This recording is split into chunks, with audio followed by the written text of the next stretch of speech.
Have you ever found yourself wearing a mask around others? Maybe you found yourself smiling and nodding, even though you're not interested in what someone's saying. Or perhaps you even offer to help people with their plans, even though you don't actually want to do so. Although it's natural for us to want to be liked, there may be situations where we're focused on being nicer than we really are. In this video, let's explore 4 signs that you're faking your niceness, and why. By being conscious of these signs, you may begin to nurture genuine kindness in your interactions with others. Chapter 1. The Peril of Calculated Compliments. We all love a good compliment. It can boost our confidence and make us feel seen. But what happens when compliments become a tool for manipulation?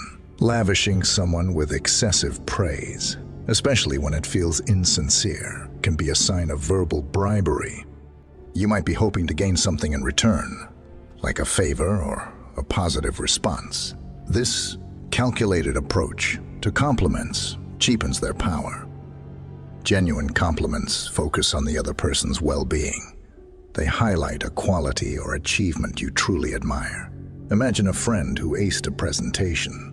A fake compliment might be, "Wow, that was amazing. You're the best presenter I know." This feels generic and self-serving. A genuine compliment, however, might be, "I was so impressed by how clearly you explained the concept.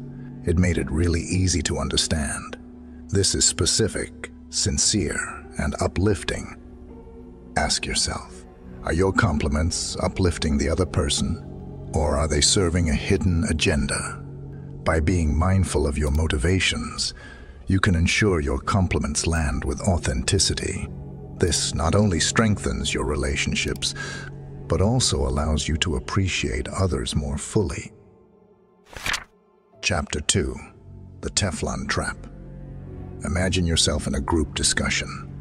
An idea is tishwan, to propose, to raise, that you fundamentally disagree with. Yet, the words that escape your lips are, "Yeah, that sounds good." This pattern of excessive agreeableness, where you sacrifice your own values and beliefs to avoid conflict, can be a sign of inauthentic niceness. Psychologists call this the Teflon effect in relationships. Just like Teflon repels almost anything, people who wear this mask of agreeableness create a barrier to genuine connection. They prioritize keeping the peace over expressing their true thoughts and feelings.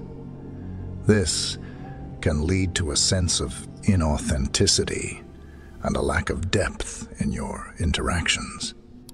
Why do we fall into this trap? Often, it's a fear of rejection or a desire to be liked by everyone. We might believe that voicing disagreement will make us seem difficult or unpleasant. However, suppressing your true self can be detrimental in the long run.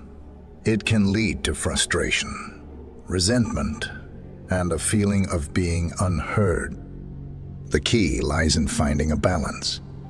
You can be kind and respectful while still asserting your opinions.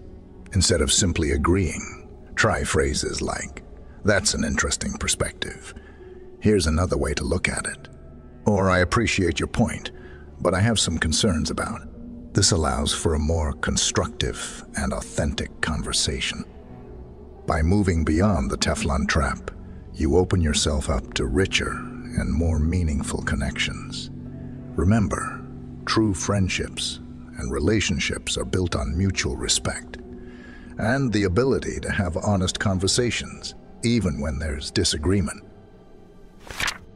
Chapter 3. The Validation Vacuum.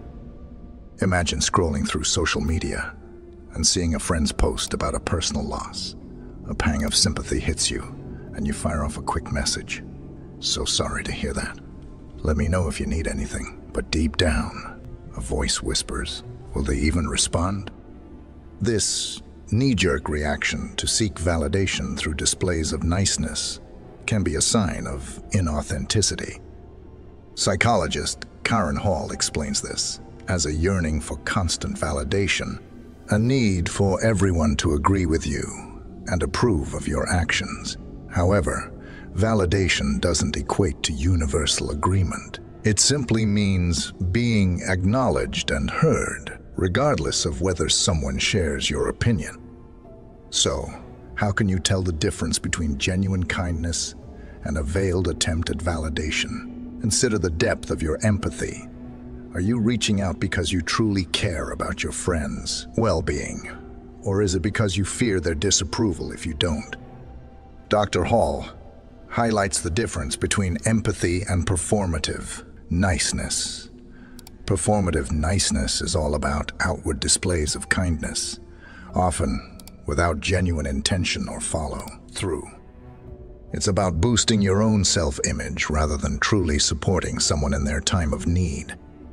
For instance, a genuinely empathetic response might be, "I was so saddened to hear about your loss. They must have meant a lot to you. Would you like to talk about it?" This opens the door for a deeper conversation and offers genuine support. By recognizing the validation vacuum within yourself, you can cultivate a more authentic way of connecting with others. Kindness that flows from a place of genuine empathy fosters stronger relationships and creates a more supportive social circle. Remember, true connection thrives not on constant validation, but on mutual understanding and care. Just a quick reminder, if you're enjoying this video, please consider like and subscribe, and thanks a lot if you did already. Moving on. Chapter 4. The Shadow of Trauma. Have you ever found yourself going above and beyond to please someone, even when it feels uncomfortable? Perhaps you readily volunteer for extra tasks at work or bend over backward to accommodate a demanding friend. This excessive niceness could be rooted in past trauma. According to psychiatrist Bessel van der Kolk, author of The Body Keeps the Score, trauma victims often exhibit a tendency towards excessive agreeableness or submissiveness. This behavior stems from a deep-seated fear of conflict or a loss of control they may have experienced in the past.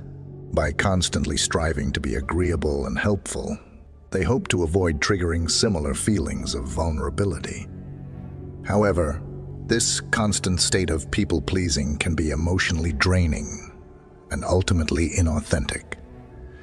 It prevents you from expressing your true needs and desires, hindering the development of healthy and balanced relationships.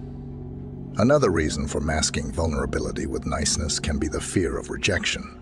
Psychotherapist Adele Wild explains that those who have experienced rejection in the past often build an as-if persona, a carefully curated version of themselves they believe will be more readily accepted.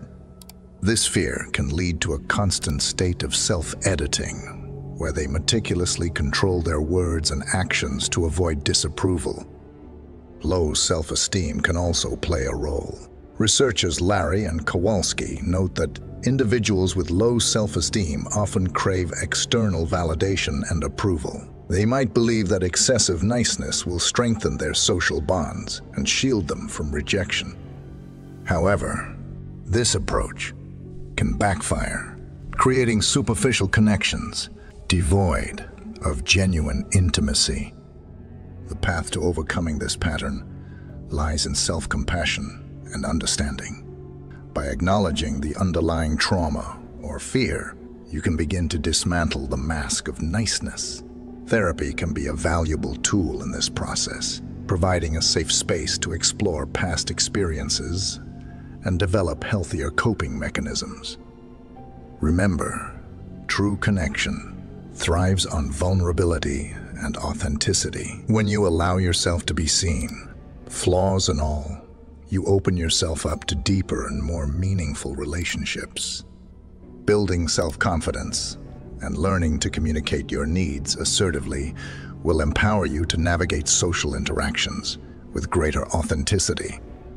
In the end, genuine kindness isn't about constant self-sacrifice. It's about fostering healthy boundaries and nurturing connections, built on mutual respect and understanding. This is the end of the line, I hope this video is helpful. You know, excessive niceness isn't good, nor excessive rudeness or being completely silent. You can visit my channel for more advice. If you want to, you won't be disappointed. So, let me ask you one last thing, to pause and share your thoughts. And if you want to, click left of your screen. That YouTube thinks best for you. From me, peace.